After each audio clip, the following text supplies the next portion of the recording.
দাপৰেচু কুৰুক্ষেত্ৰ অশ্বতীৰ্থ কলযুগে যোগিনী তন্ত্ৰত লেখা আছে। অশ্বতীৰ্থ কলযুগে মানে কলিকালত অশ্বতীৰ্থ হৈছে শ্ৰেষ্ঠ তীৰ্থ।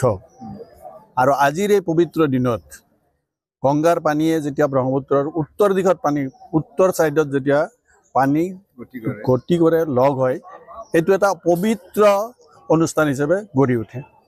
আৰু আজিৰ এই পবিত্ৰ অনুষ্ঠানত বিভিন্নজনে অস্থিক্ষেপণ, তৰ্পণ, দান আৰু শ্ৰাদ্ধাদি কৰ্ম কৰে।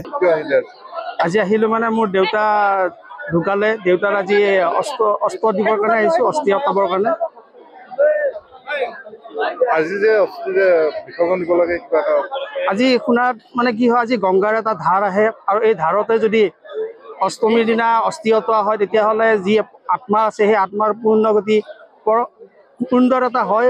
আৰু মই প্ৰাৰ্থনা কৰিছোঁ সকলোৰে যাতে আত্মাই সদগতি লওক, ভগৱানৰ ওচৰত সেই প্ৰাৰ্থনা কৰিছোঁ আৰু সুন্দৰভাৱে অস্থি প্ৰদান কৰক সকলো। দেৱালয় এক ঐতিহাসিক স্থান আৰু অতীজৰে পৰা অশ্বক্লান্ত দেৱালয় আৰু তাৰ লগত অশোকাষ্টমী মেলা, ইয়াৰ বছৰ বছৰ ধৰি ইয়াৰ এটা বিশেষ তাৎপৰ্য আছে।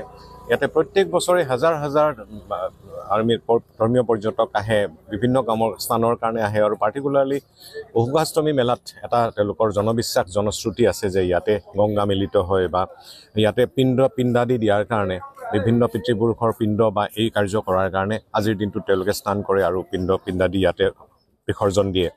গতিকে আজি আপোনালোকে দেখিছে মেলাও হয়, তাৰ লগত অজস্ৰ লোক আজি ইয়াত আহি উপস্থিত হৈছেহি।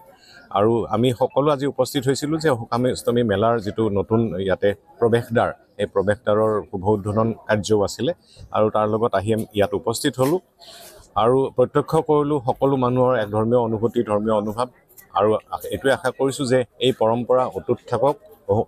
অশ্বক্লান্ত দেৱালয় পূৰ্বৰ অৱস্থাৰ পৰা আজি বহুখিনি এটা ঢাপ অতিক্ৰম কৰি অন্ততঃ আজিৰ এক ৰূপান্তৰিত অৱস্থাত উপস্থিত হৈছেহি। আৰু আমি এইটোৱে আশা কৰিছোঁ যে যাতে ইয়াৰ আৰু যিখিনি ইয়াত কৰিবলগীয়া কাম আছে সেইখিনি যাতে আমি সকলোৱে সহযোগেৰে সোনকালে শেষ কৰিব পাৰোঁ আৰু যাতে উত্তৰ গুৱাহাটীৰ অশ্বক্লান্ত দেৱালয় এক ধৰ্মীয় পৰ্যটকৰ এক উল্লেখযোগ্য স্থান হিচাপত পৰিগণিত হয় আৰু ই যাতে ধৰ্মীয় মানচিত্ৰত, পৰ্যটকৰ মানচিত্ৰত এক স্থান লাভ কৰে।